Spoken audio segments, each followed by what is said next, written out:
Esse é o Mundo em Revolução e nós vamos falar agora sobre a situação na Ucrânia, hoje, dia 7 de fevereiro de 2024, 8 horas da manhã aqui no Rio de Janeiro, 1 hora da tarde lá em Kiev, no momento que eu gravo esse vídeo, e tivemos de ontem para hoje um grande ataque com mísseis e drones russos em vários pontos da Ucrânia. Um prédio residencial foi atingido aqui em Kiev, muito triste, parece que são 4 pessoas mortas, mais de 20 feridos, um monte de desabrigados, muito triste, mas não foi só em Kiev, também em Kharkiv, Pavlohrad, Mykolaiv, Lviv, um monte de lugares aqui foram atingidos em toda a Ucrânia. Muito triste isso, né? Os ucranianos fizeram uma ação aqui no Mar Negro para desabilitar uma plataforma de petróleo que estava sendo usada pelos russos como uma base de operação deles, né? Conseguiram fazer uma operação especial e destruir essa plataforma. Na linha de frente, aqui em Krink, os ucranianos começaram a atacar os russos na região de Kozak-Larehy, um pouquinho abaixo aqui de Krink, né? Krink está nessa região aqui, Kozak-Larehy está um pouco mais aqui para baixo. Foi atacado aqui um grande grupo de russos aqui. Será que os ucranianos estão pensando em expandir novamente a cabeça de ponte nessa região, né?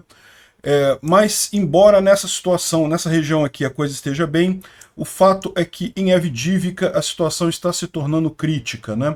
Os ucranianos não conseguiram reverter os ganhos russos de ontem e está com uma extrema falta de munição na linha de frente. Ou seja, os ucranianos estão tentando segurar os russos, mas não tem munição suficiente de artilharia, não tem cartuchos suficientes, não tem um monte de coisa, de forma que é muito provável que a Avdiivka seja abandonada nos próximos dias, infelizmente. Os ucranianos estão procedendo à evacuação dos últimos civis aqui da cidade, ainda tinha gente morando lá com toda essa confusão, né?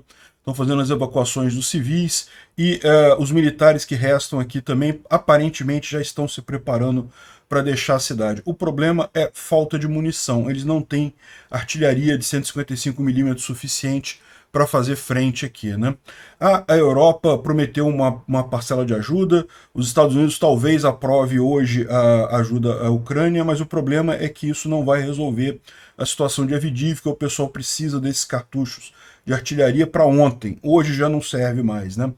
Enfim, muito triste essa situação, realmente isso aqui acabou sendo resultado direto da falta de ajuda do Ocidente, né? Mas é mais uma cidade que vai ser retomada mais adiante pelos ucranianos. A cidade ainda não foi tomada pelos russos, ainda eles estão na situação que estavam ontem, não teve nenhuma mudança, mas como vocês sabem, a situação é crítica e a falta de munição basicamente sela o destino da cidade, né? Parabéns aos republicanos lá que negaram a munição para a Ucrânia, negaram a ajuda para a Ucrânia por todo esse tempo. A perda de Avdiivka está na conta de vocês. O Zelensky esclareceu o que ele estava querendo dizer como mudanças nos comandos das Forças Armadas, né? Como a gente falou, o que ele falou que era o mais importante era a mudança de forma geral no comando, justamente quando perguntaram sobre os Alushny, coisa e tal, e o que ele fez, na verdade, foi criar uma nova força no exército ucraniano, nas forças armadas ucranianas, a Força de Sistemas Não Tripulados. Exatamente, como eu venho falando para vocês, drones estão tomando uma proporção enorme nisso daqui, nessa guerra. Cada vez são mais importantes e cada vez conseguem mais coisa. Então a ideia dele é criar todo um novo ramo das Forças Armadas ucranianas para lidar apenas com drones, com sistemas não tripulados, com orçamento próprio, com pessoal especializado, com troca de informação entre as várias equipes. Ou seja, o drone deixa de ser uma ferramenta específica para alguns ramos das Forças Armadas e passa a ser uma força em si, né? Uma jogada interessante dele. Tomara que isso dê resultado mais adiante. É lógico, não é coisa que vai resolver problema imediato, né? Mas a gente teve informação também que um hacking conseguiu informações sobre os negócios entre Rússia e Irã. Quanto que foi pago por cada drone Shahed 136, detalhes de fabricação do drone, muito material interessante para os ucranianos e americanos também, e aliados da Ucrânia, destrincharem sobre esses drones Shahed 136 iranianos que afetam não só a Ucrânia aqui, mas também agora estão afetando todo mundo aqui no Iêmen, Israel, todo o Oriente Médio está sofrendo com esses drones de fabricação iraniana, né? E finalmente vamos falar sobre a situação lá no Congresso americano. Ontem a lei que previa ajuda só a Israel sem a Ucrânia foi derrubada. No Senado, os republicanos dizem que não assinam o projeto de apoio à fronteira que o Biden prometeu, mas ainda estão tentando salvar o apoio à Ucrânia no Senado. Vamos tentar entender como é que está isso daí. Hoje é o dia D. Hoje nós vamos descobrir se realmente isso passa ou não passa. Eu falarei sobre o resultado no vídeo de amanhã, né? Vamos falar sobre esses e outros assuntos em detalhes. Essas notícias foram sugeridas por Broncoli, Minarquistão e várias outras pessoas. Obrigado aí ao pessoal que sugeriu as notícias lá no nosso site, no wrevolving.com. E obrigado a você que está assistindo o nosso vídeo. Se você gosta do nosso conteúdo, por favor, deixe o seu like e se inscreva aqui no canal, né? Bom, se você não assistiu ao vivo, está disponível lá no canal do Inteligência a minha entrevista lá com o meu bate-papo lá com o Rogério Vilela. Muito bom a conversa. Falamos sobre guerras e rumores de guerra. Eu não gostei muito desse título, não, mas o papo ficou legal. Depois, quem puder dar uma olhada lá, ficou bem bacana a visualização, né? Tá já com 110 mil views lá no canal dele, e isso é legal porque justamente atinge um público muito maior do que o público que acompanha os meus canais. Meus canais é um público bem definido, lá eu acabo falando pra gente fora da bolha, né? Então é uma coisa muito importante essa entrevista aqui. Bom, falando sobre a situação na Ucrânia, como a gente falou, de ontem para hoje teve um grande ataque com drones e mísseis. Na verdade, ontem a gente já tinha falado que provavelmente haveria esse ataque, porque haviam indicações dos russos preparando os aviões para esse ataque, né? E de fato foi uma quantidade muito grande de mísseis e drones usados, um total de 20 drones Shahed, dos quais 15 foram derrubados pela defesa antiaérea, 29 drones Ha-555, 55 e 101, dos quais foram 29, 26 deles foram derrubados pela defesa antiaérea, mas 3 ainda atingiram o alvo, né? Os Ha-22, que são mísseis antinavio, são mísseis de baixa precisão, mas infelizmente com uma capacidade destrutiva muito grande. Foram lançados 4 mísseis e nenhum deles foi interceptado. Os Calibre, 3 calibres lançados também, todos foram interceptados. Os Iskander-M, 3 lançados, nenhum interceptado. E também os S-300 também foram lançados 5 e nenhum interceptado, né? Os S-300 são mísseis originalmente para defesa antiaérea, por isso são muito rápidos, mas os russos alteraram eles para serem usados em alvos no solo, infelizmente. Então teve aqui um grande ataque essa noite. E onde é que foi esse ataque? Como vocês podem ver aqui, teve vários alvos aqui em vários pontos da Ucrânia, inclusive em Lviv. Muita coisa foi em Kiev, mas teve aqui Mykolaiv também, Kharkiv, enfim, teve distribuídas aqui em todos os lugares. Agora, o ponto central foi, a maior parte dos pontos atingidos foi puramente alvos civis. Foi meramente um ataque para causar danos à Ucrânia e nada além disso, né? O Putin, no seu desespero com os rumos dessa guerra, não sabe mais o que fazer, e além de conversar com Tucker Carlson para tentar livrar a cara dele, está atingindo civis aqui na Ucrânia, né? Bom, então aqui tem a visão do alvo que ficou mais notório nesse ataque, que foi um prédio alto de apartamento ali em Kiev, atingiu um prédio alto aqui, um conjunto grande aqui, infelizmente. Aqui no momento que ele falou, 9 pessoas estavam feridas, mas na verdade a gente já sabe agora de mais de 20 feridos, e 4 mortos, infelizmente, neste ataque aqui em Kiev especificamente, né? Mas também teve ataque em Mykolaiv, parece que infelizmente também teve mortes em Mykolaiv, ataque em Lviv, Ivano-Frankivsk e Helmnitsk, e em Lviv foi uma indústria que foi atingida. Tirando isso, os outros lugares todos foram objetos de infraestrutura civil, casas, apartamentos, enfim, muito triste isso daqui, né? Tem mais informação aqui, o pessoal trazendo os feridos. Aqui nesse momento a quantidade de feridos tinha subido para 16 e 3 pessoas morreram, mas a gente tem informação depois que foram 4, teve uma 4ª pessoa que morreu aqui também. Aqui mais uma visão desse ataque, né? O incêndio aqui filmado do prédio ao lado aqui, realmente, prédio de apartamento, nenhum ganho militar nisso daqui, né? Aqui eles descobriram a 4ª pessoa morta nesse prédio alto ali nesse distrito de Kiev, que foi tirado debaixo dos escombros, e tem 19 pessoas feridas, um total de 60 residentes do prédio teve que ser evacuado. Depois esse número subiu para mais de 20, então tem mais de 20 feridos na verdade. E lembra como a gente mencionou ontem, os russos estavam preparando esse ataque desde ontem aqui na base aérea de Murmansk. Então os aviões saíram daqui, vieram para cá e daqui lançaram esse ataque contra a Ucrânia, né? Muito triste isso daí. Bom, na Rússia teve mais um grande incêndio em Vladivostok, o tradicional incêndio russo. De novo, Vladivostok é lá do outro lado da Rússia, perto do Japão. Certamente foi um acidente, não foi ataque ucraniano, mas mais um incêndio na Rússia, né? Aqui teve um drone ucraniano destruiu uma subestação na região de Belgorod, então teve mais um incêndiozinho. Esse daqui foi causado pela Ucrânia mesmo. Isso aqui é Belgorod, uma subestação aqui de energia elétrica, né? Aqui também foi um ataque feito pelos ucranianos em posições russas ocupadas ali em Donetsk. Eles estavam usando o viaduto como uma proteção para blindados, né? Os ucranianos fizeram um ataque ali e destruíram toda aquela região. Além de 4 veículos, dezenas de drones e sistemas de guerra eletrônica foram destruídos também. 8 pessoas foram mortas e 5 feridas nesse ataque ucraniano aqui, né? Agora, a principal ação ucraniana de ontem para hoje foi justamente um ataque feito em plataformas ali no Mar Negro, né? Próximo à costa da Crimeia temporariamente ocupada.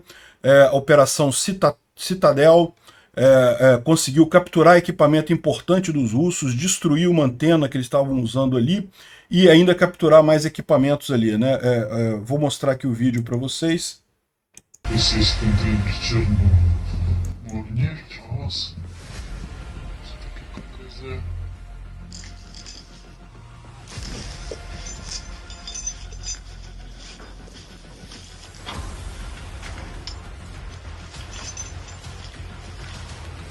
Aqueles entrando na plataforma, pegando os equipamentos que consideram importantes lá. Sinal de UAV, radar. O inimigo instalou essas coisas para justamente controlar uma parte do Mar Negro. E essa antena aqui que ele estava usando também para colocar, para fazer comunicação, né? Tem que desligar porque parece que é música. Se é música, vai dar copyright no YouTube e eu não posso, né? Então aqui eles estão preparando a coisa. Eles explodiram o mastro para mostrar, para eles não terem mais comunicação e saíram de lá sem nenhum problema. Ela explodiu o mastro lá para não ter acesso, né? Tem aqui uma outra visão da mesma coisa, mas eu acho que é o mesmo vídeo, basicamente. Ele começa de um ponto diferente, mas é a mesma coisa. E aí eles fogem e explodem lá o mastro, né? Então, basicamente, o que ele falou, isso daqui, as Forças Armadas Ucranianas explodiram uma instalação russa ali na costa da Crimeia à noite. Uma das plataformas de petróleo que foram ilegalmente tomadas pelos russos em 2014, né? Estava sendo usado pelos russos para aumentar a operação dos drones Mohajer 6. É um outro tipo de drone iraniano também. Não é drone suicida, é um drone de vigilância e monitoramento. E então eles instalaram um equipamento que aumenta o raio de operação desse drone, e com isso eles conseguiam fazer monitoramento de áreas da Ucrânia, agora eles não conseguem mais. Além disso, o inimigo instalou uma operação de radar para detectar drones marítimos ucranianos ali na região, e para evitar ataques ucranianos com drones marítimos, né? Então isso foi removido também. Então, excelente, já foi tudo limpado lá.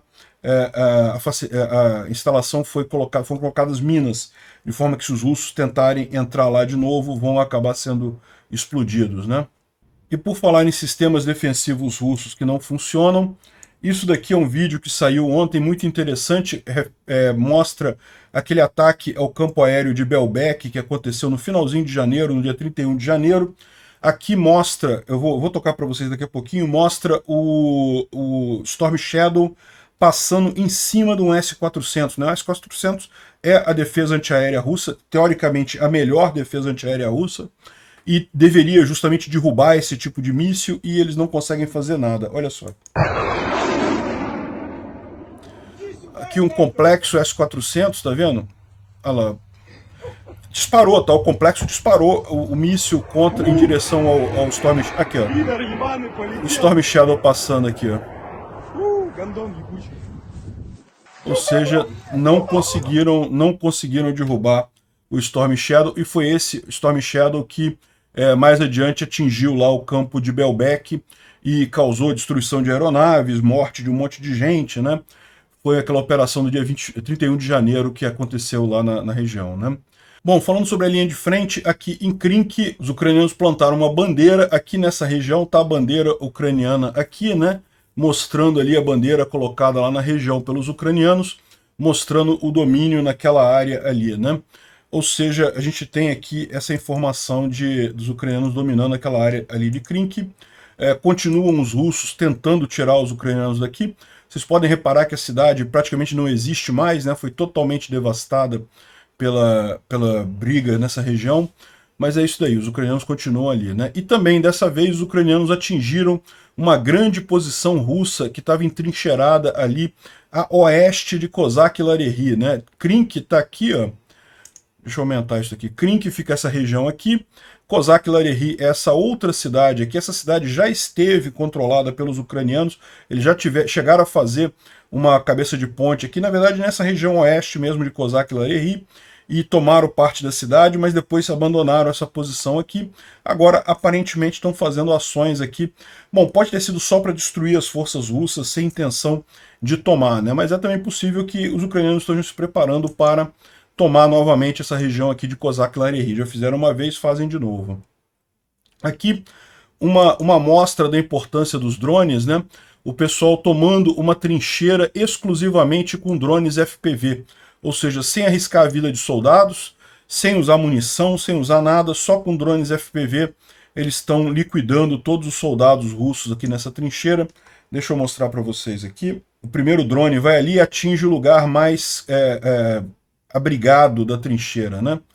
Aí explode ali, já destrói alguns soldados, atinge novamente ali, aí um dos soldados sai fugindo para tentar sair da região ali, acaba sendo atingido nessa área aqui, ainda sobreviveu, mas aqui vem mais drone e acaba atingindo o cara novamente. Aí o pessoal tentando salvar ali os feridos da região ali, e aí vem mais uma vez o drone para acabar de destruir os feridos todos e o pessoal todo. Ou seja, no final eles fizeram vários ataques, aí o cara tentando atingir o drone com uma arma pequena, mas não deu certo, acabou morrendo também. Ou seja, toda a trincheira foi tomada basicamente com drone, sem arriscar a vida de nenhum soldado. No final das contas, aqui a visão, ainda tem mais um aqui, opa, acabou.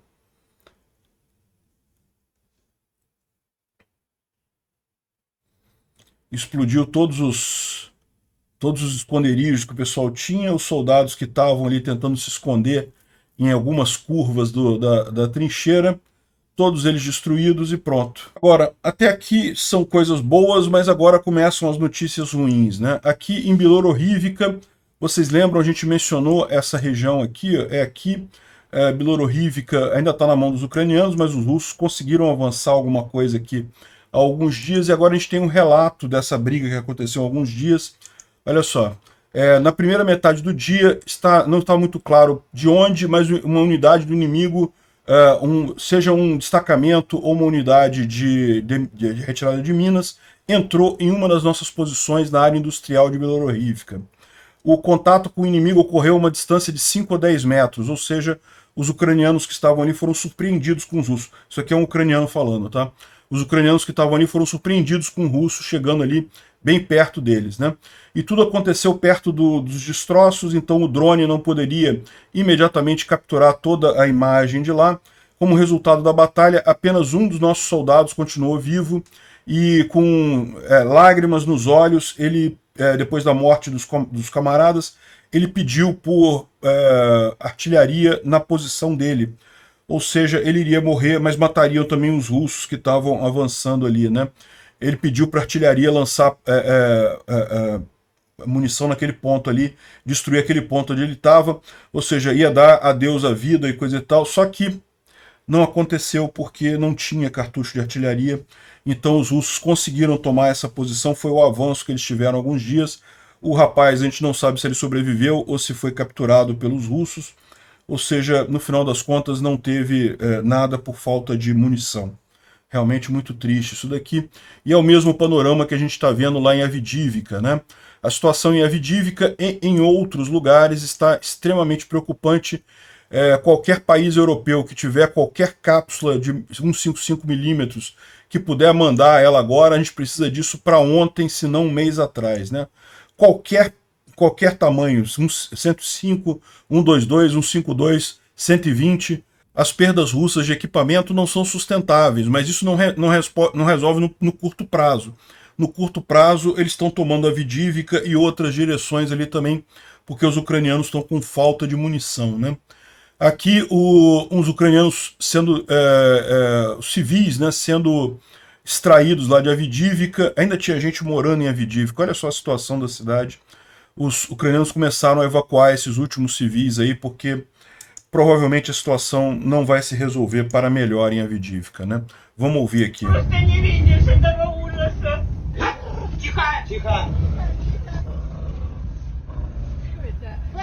Нет, это другая собака. Так, тут разбито все. Нет, это другая собака. Os cachorrinhos apavorados com a situação, né? Нет. Господи, это мой город родной. Да, нету Авдеевки. Это мой родной город. Я тут родилась и выросла. Ужас какой, мама, сиди. Muito triste isso, né? Você pensa, essa pessoa está perdendo a casa dela, perdendo o apartamento, deixando tudo para trás, sabe que não vai ter mais, vai ser roubado por um soldado russo qualquer. Видишь? Это такой кошмар, как тут люди бедные жили. Мамочки, родные. Да что нас так наказывать? Все. Вот она сейчас у нас самая сложная будет. Просто не видно. Pois é, essa é a situação lá em Avdivka, né? E aqui também tem mais um relato sobre a situação em Avdivka, e o pessoal comentando aqui, o Butuzov, que é um repórter ucraniano que está lá na linha de frente, falando que hoje em Avdivka eu vi e ouvi vários relatos chocantes e inesquecíveis, né? 2 operadores de drones da 110ª Brigada Mecanizada, depois que o prédio em que eles estavam foi destruído por uma bomba aérea russa, sobreviveram miraculosamente, conseguiram escavar, se tirar de dentro dos entulhos sozinhos e retornaram à base e recusaram hospitalização porque queriam continuar lutando para ajudar os companheiros, né? Eu vi um drone de um grupo de assalto dos russos atacar uma casa hoje. Tinham 2 dos nossos soldados que foram atirados por último, e a casa foi queimada. Ninguém se rendeu, lutaram até o último momento, né? Só tem 2 deles ali que foram deixados ali porque não tem pessoas suficientes. Ou seja, além da falta de munição, também a falta de pessoal ali em Avdivka, né? Os russos não conseguem chegar ali, não conseguem entrar por causa dos operadores, que por meses estão dormindo menos de 4 horas por dia, bombardeando com drones voluntários, ou seja, o que está fazendo a diferença, os ucranianos ainda conseguem fazer alguma coisa por conta dos drones, né? Falta pessoal, falta armamento, falta munição, os drones é que ainda tem alguma coisa que eles conseguem fazer de ataque. Quando eu vi de outra posição o que o inimigo capturou ontem, eles estavam levando soldados feridos como capturados, né?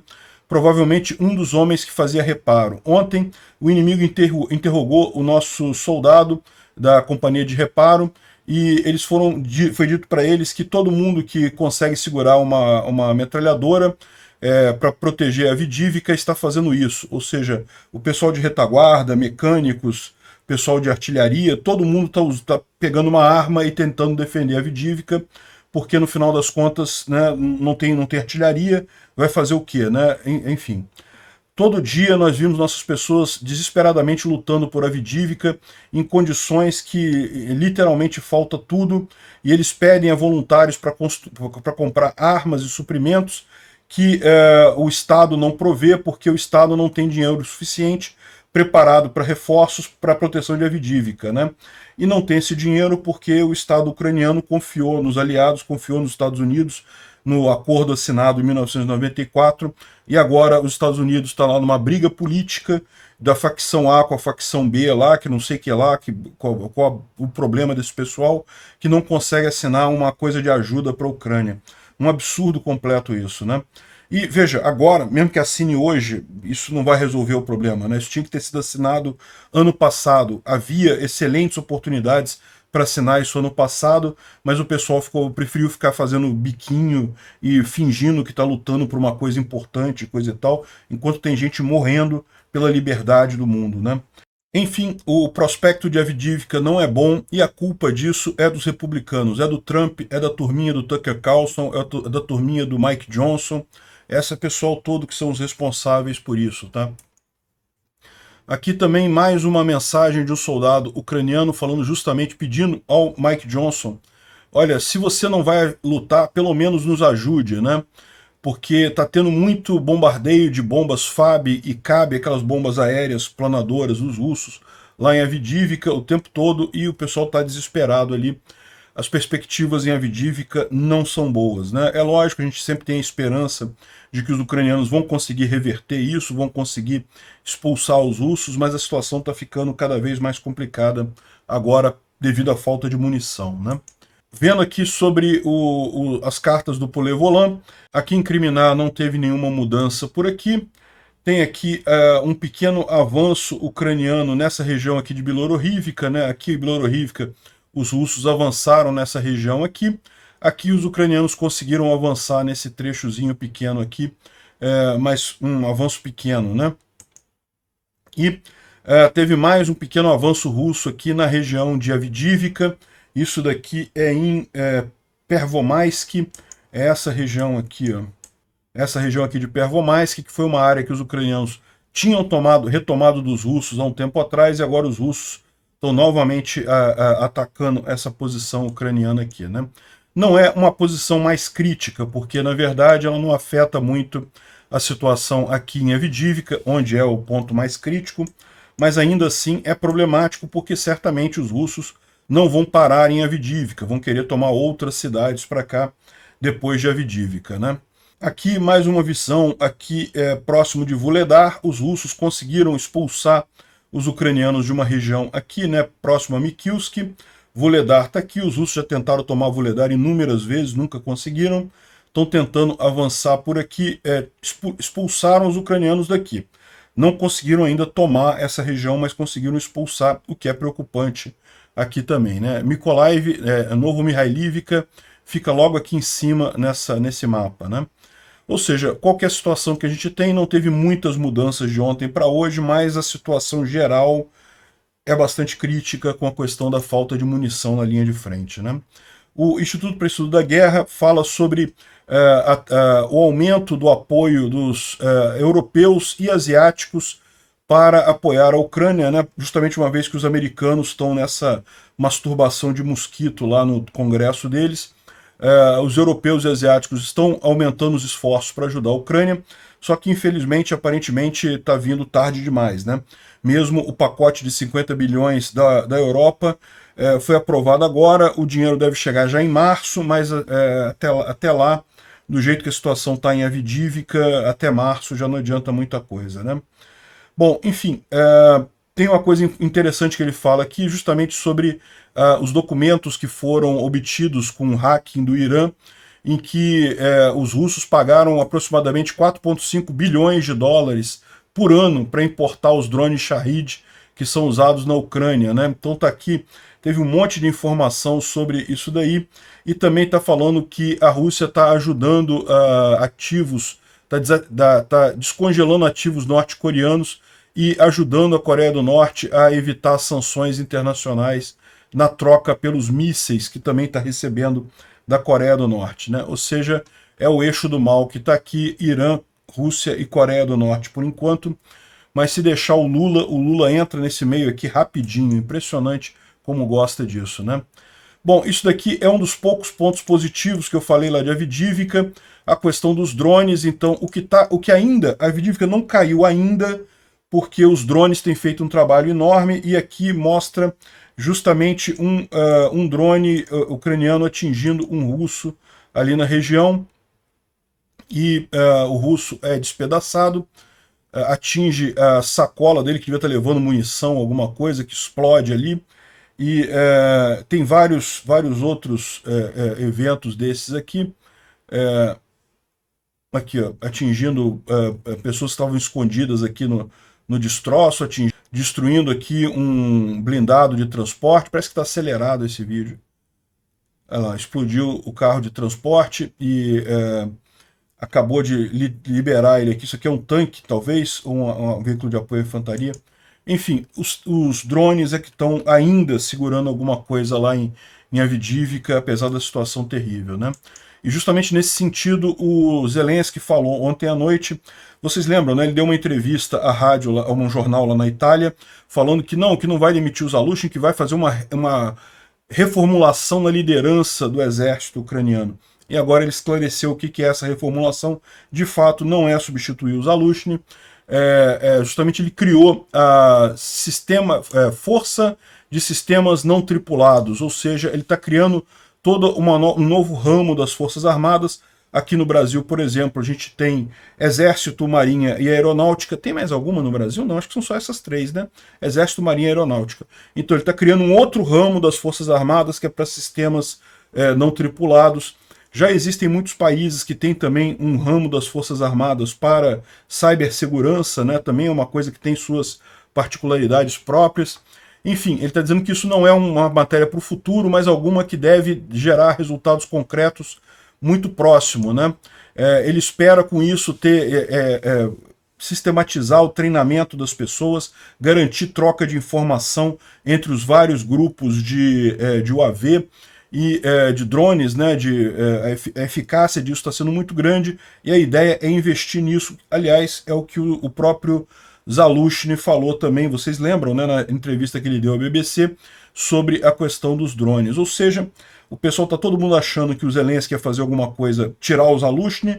Na verdade, os dois estão concordando e estão criando esse novo ramo das Forças Armadas ucranianas para lidar com drones, né? É o que eu falo, o pessoal do Exército Brasileiro, das Forças Armadas Brasileiras, devia estar prestando atenção nisso daqui. Essa coisa de drone está avançando tão rápido que daqui a pouco você não ter uma capacidade de drone muito grande, e a gente não está falando só de drones militares grandes, a maior diferença é drone pequenininho, baratinho, isso é que faz diferença, porque você tem muitos disso. Então, se não começar a se especializar nisso daqui a pouco não vai conseguir fazer guerra com ninguém. Bom, mais repressão na Rússia, vocês sabem, um protesto de mulheres, de soldados que não voltaram da guerra, né, continua acontecendo, apesar de várias delas terem sido presas. Isso aconteceu de novo, hoje alguns jornalistas conseguiram filmar e saiu um filme disso daqui, mostrando não apenas as mulheres protestando com colete amarelo aqui, como também a polícia prendendo várias delas ali. O pessoal aqui, a imprensa, né, o colete amarelo é a imprensa, filmando o protesto das mulheres ali, e a polícia vai lá e começa a prender as pessoas. É um protesto silencioso, porque vocês sabem, estamos na Rússia, não tem como você falar, né, cadê os nossos maridos e coisa e tal. Elas simplesmente ficam ali na Praça Vermelha, ali, na verdade a Praça Manejnaya, eu não sei se é o mesmo que Praça Vermelha ou se é outra praça lá de Moscou, mas, mais uma vez, o protesto das mães e esposas de soldados russos e a polícia agindo com truculência contra isso, né? Bom, apareceram alguns folhetos em Moscou contra a guerra também aqui, ó. O pessoal falando aqui, ó, a Crimeia é um tumor canceroso da Rússia. No Afeganistão, eles mataram 15 mil dos nossos rapazes. Na Ucrânia, mais de 300 mil dos nossos melhores filhos já foram mortos nessa guerra. Russos, irmãos, será isso o preço da Crimeia? Esse é o preço da Crimeia? Ou seja, o que eles estão falando é para abandonar a Crimeia, porque não vale a pena essa matança toda de russos, né? Um monte de lugar, esse folheto falando sobre o custo da Crimeia lá na Rússia, né?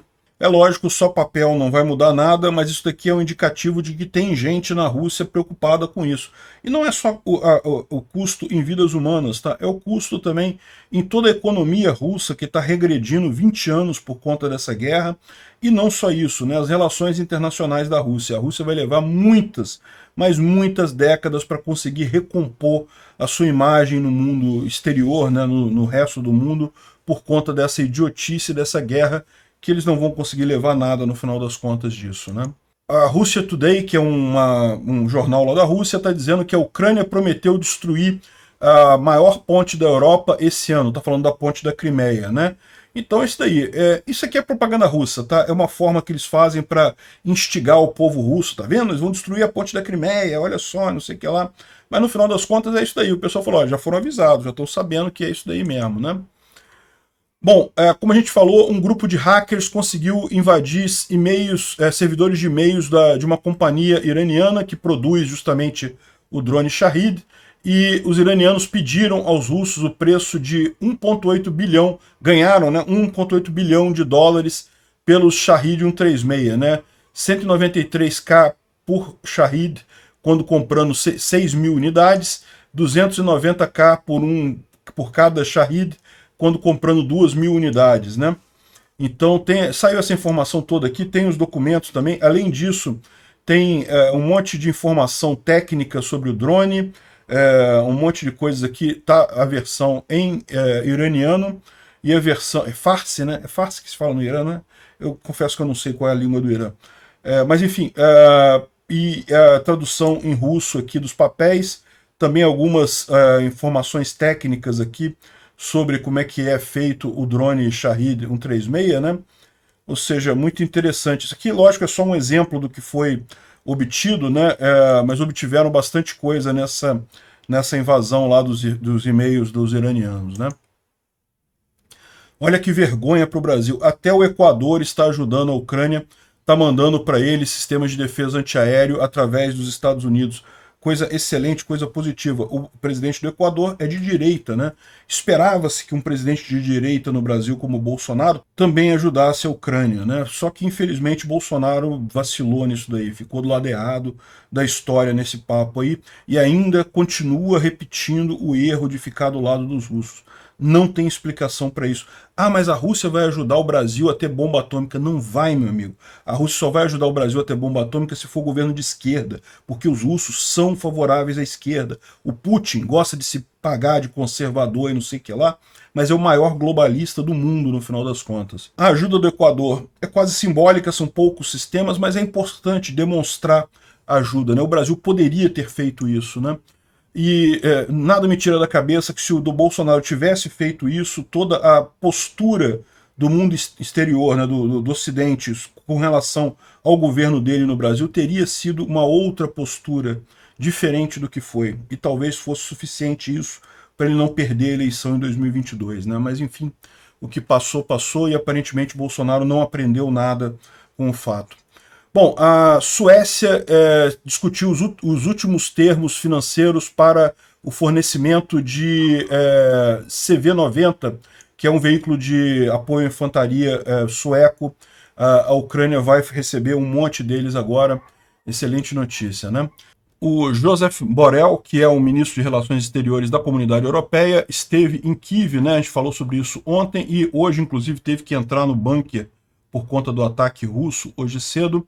Mas ele falou aqui que a comunidade europeia concordou em não apenas apoiar a Ucrânia por quanto tempo for necessário, mas o que for preciso para dar esse apoio, né? Excelente notícia isso. Infelizmente, a questão nos Estados Unidos não é tão simples, né? O Congresso americano, a Câmara dos Deputados americana, né, House of Representatives, descartou uma lei, né, uma proposta de apoio só para Israel. 250 sim contra 180 não, mas precisava ter uma maioria de 2/3 dos votos na Câmara, então não conseguiu votar. Foram 166 democratas votando não e 14 republicanos, e com isso aquele apoio de ajuda só a Israel não passou.